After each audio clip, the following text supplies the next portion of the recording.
YouTube से कमाई होती कैसे है? आइए क्लिक से लेकर कैश तक का पूरा सफर समझते हैं। तो सवाल ये है कि आखिर कैसे एक व्यू क्रिएटर के बैंक खाते में असली पैसे बन जाता है। सबसे पहले समझते हैं कि YouTube पर पैसा बनता कैसे है। कमाई के कई तरीके हैं, जैसे ad revenue, membership, super chat, shorts ads और YouTube प्रीमियम। ठीक है, पैसा तो बन गया, लेकिन इसमें से क्रिएटर को मिलता कितना है, ये है असली सवाल। जो नॉर्मल लंबे वीडियोस होते हैं, उन पर एड से हुई कमाई का 55% हिस्सा क्रिएटर को मिलता है। इस टेबल से कमाई का बंटवारा और साफ हो जाता है। हर तरीके का हिस्सा अलग अलग है। एक बात ध्यान देने वाली है, सुपर चैट जैसी फैन फंडिंग से क्रिएटर्स को सबसे ज्यादा 70% हिस्सा मिलता है। अच्छा, अब ये देखते हैं कि जो अंदाजन कमाई दिखती है वो फाइनल पेमेंट में कैसे बदलती है।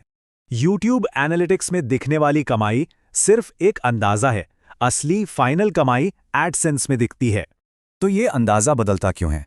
क्योंकि इसमें से इनवैलिड क्लिक्स हटाए जाते हैं और कॉपीराइट क्लेम्स भी एडजस्ट होते हैं। ठीक है, कमाई फाइनल हो गई। अब देखते हैं कि ये पैसा मिलता कब है।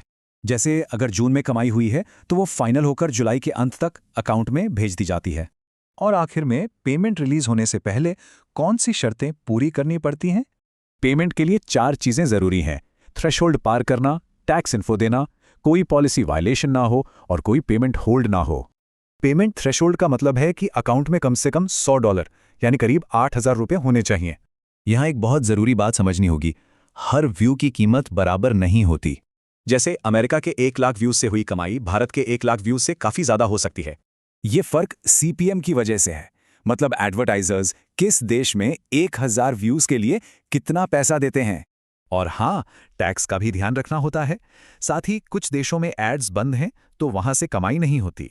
चलिए इन सब को एक असली उदाहरण से समझते हैं, सब क्लियर हो जाएगा। मान लीजिए महीने में एड्स, सुपर चैट और शॉर्ट्स से इतनी कमाई हुई, तो क्रिएटर का फाइनल हिस्सा ऐसे बनेगा। तो इस केस में टैक्स कटने से पहले क्रिएटर का फाइनल पे आउट बना 19,000 रुपये। तो मोटी मोटी बात यह है कि एड्स मेन इनकम है, पर फैन फंडिंग में शेयर सबसे ज्यादा है। तो अब जब कमाई का हिसाब किताब साफ है, सवाल यह है कि क्रिएटर अपने चैनल को आगे बढ़ाने के लिए कौन सी कहानी कहेंगे।